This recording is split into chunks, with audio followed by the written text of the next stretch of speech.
പുതിയൊരു വീഡിയോയിലേക്ക് എല്ലാവർക്കും സ്വാഗതം. അപ്പോൾ ഇന്നത്തെ വീഡിയോയിൽ നമ്മൾ ഈ ചൂട് സമയത്ത് നൈറ്റിയുടെ അടിയിലൊക്കെ കട്ടിയുള്ള അടിപ്പാവട ഇടാണ്ട് നമ്മൾ ഇതുപോലെയൊക്കെ ഒന്ന് തയ്ച്ചിട്ട് നോക്കട്ടെ. നല്ല സുഖമായിരിക്കും ഇടാനായിട്ട്. കനം കുറഞ്ഞ സാധനങ്ങളാണ് ഇപ്പോൾ ചൂട് സമയത്ത് നല്ലത്.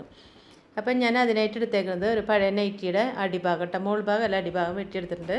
ഇത് നമുക്കിതിലേക്ക് ഒരു കണക്കുകളൊന്നും വേണ്ട കേട്ടോ, അളവുകളൊന്നും വേണ്ട.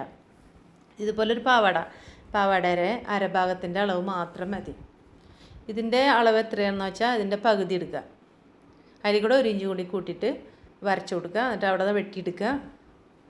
എന്നിട്ട് ചെറിയ നമ്മൾ സാധാരണ ഒരു മെഷീനായാലും മതിയിട്ട് നമുക്ക് ഇതുപോലെ തയ്ക്കാനായിട്ട്. അപ്പോൾ അത് വെറുതെ അത് തുടച്ച് അങ്ങോട്ട് കളയാണ്ട് ഇതുപോലെ തയ്ച്ച് നോക്കുക. നല്ല സുഖമായിരിക്കും ഇടാനായിട്ട്. ഇപ്പോൾ ചൂട് സമയമാണല്ലോ. അടിയിൽ ഞെറി വേണമെങ്കിൽ ഇട്ട് കൊടുക്കാം. ഞാനത് ഇട്ടിട്ടുണ്ടായില്ല കേട്ടോ. അപ്പോൾ ഞാൻ പഴയ നൈറ്റിയൊക്കെ കുറച്ച് പഴയതാകുമ്പോഴേക്കും അത് മുറിച്ചിട്ട് ഇതുപോലെ അടിഭാഗമാകുമ്പോൾ പട്ടിക്കുട്ടീനെ കുളിച്ചിട്ട് തുടയ്ക്കണമെന്ന് കേട്ടോ. അതിന് കുറേ രോമമുള്ള കാരണം 2-3 തുണിയൊക്കെ ഇട്ട് തുടയ്ക്കണം. അപ്പോൾ അതിനാണ്. അപ്പം ഞാനിതൊന്ന് കാണിക്കാമെന്ന് വെച്ചിട്ടാണ്. നമ്മുടെ ഈ പാവാട വെച്ചെന്നെ വരച്ചു കൊടുക്കുക. 4 ആക്കിയിട്ട് മടക്കിയിട്ട് എന്നിട്ടത് വെട്ടിയെടുക്കുക.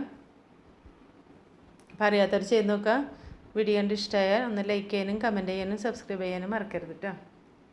ഇതാ എല്ലാം വെട്ടിയെടുത്തിട്ടുണ്ട്. ഇതിനിപ്പോൾ പാളി ആക്കിയിട്ടൊക്കെ മുറിക്കില്ല, അങ്ങനെയൊന്നും ആവശ്യമില്ല കേട്ടോ. നമ്മൾ ഇട്ട് കഴിഞ്ഞാൽ തടയൊന്നുമില്ല. ഇവരിത് അടിച്ചിട്ട് വരാം. അപ്പോൾ ടുട്ടൂസ് നോക്കട്ടെ, ഈ തള്ള എന്തിട്ട് നീ കാണിക്കുന്നത്, കുറഞ്ഞ അരയിലെ വെട്ടൽ നുറുക്കലെന്ന് പറഞ്ഞിട്ട്.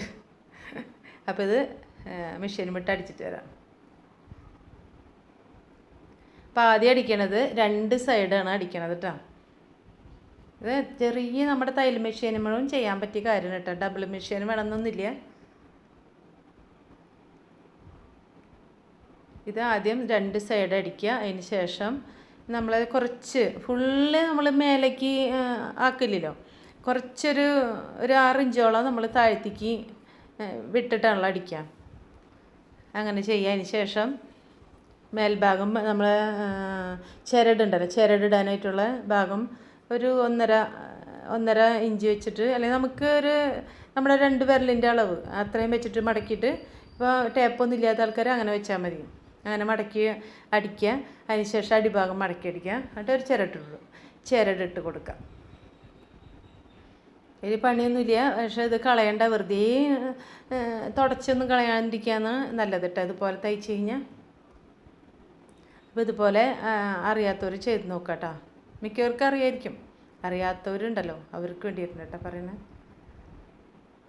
ഇപ്പം നമ്മൾ ഇതിപ്പോൾ ഇങ്ങനെ ഒരു പഴയത് തയ്ച്ചാലും ഇത് വീണ്ടും നമുക്ക് 1 വർഷം വരെ ഉപയോഗിക്കാം. അതാണ് ഇതിൻ്റെ ഒരു ഗുണം. അതുപോലെ ഇതുപോലെ ഇപ്പോൾ തലോണ കവറൊക്കെ തയ്ച്ച് നോക്ക്, നമുക്ക് എത്ര നാൾ വേണമെങ്കിലും, ഇപ്പോൾ പഴയതാണെന്ന് പറഞ്ഞിട്ട് കാര്യമില്ല, എത്ര നാൾ വേണമെങ്കിലും അത് വീണ്ടും ഉപയോഗിക്കാം.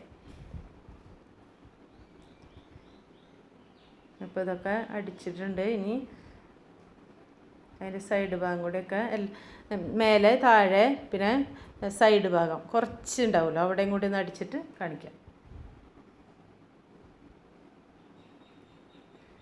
ഇപ്പോൾ വെറുതെ കളയണ തുണികളൊക്കെ ഉണ്ടെങ്കിൽ ഞാനിവിടെ പട്ടിക്കുട്ടീനെ തുടയ്ക്കും, അങ്ങനെയൊക്കെ ചെയ്യട്ടെ. പക്ഷേ ഇപ്പോൾ ഞാൻ ഇങ്ങനെയൊക്കെ പഴയ നൈറ്റിയൊക്കെ ആകുമ്പോൾ ഇങ്ങനെ ചെയ്യാറുണ്ട്. ഇടാൻ നല്ല സുഖമാണ് കേട്ടോ. ഇപ്പോൾ ആ ഭാഗം അടിച്ചിട്ടുണ്ട്, മോൾ ഭാഗം അടിച്ചിട്ടുണ്ട്.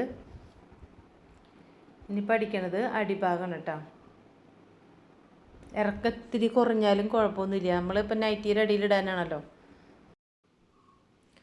ഇതിപ്പോൾ തയ്ക്കണമെന്നില്ല, ഇപ്പം മെഷീൻ ഇല്ലെങ്കിൽ നമുക്കിപ്പോൾ തുന്നാം, സൂചിയിട്ട് തുന്നാം, സൂചി നൂലിട്ടിട്ടാ. അപ്പോൾ പുതിയ വീഡിയോയുമായിട്ട് വീണ്ടും വരാം.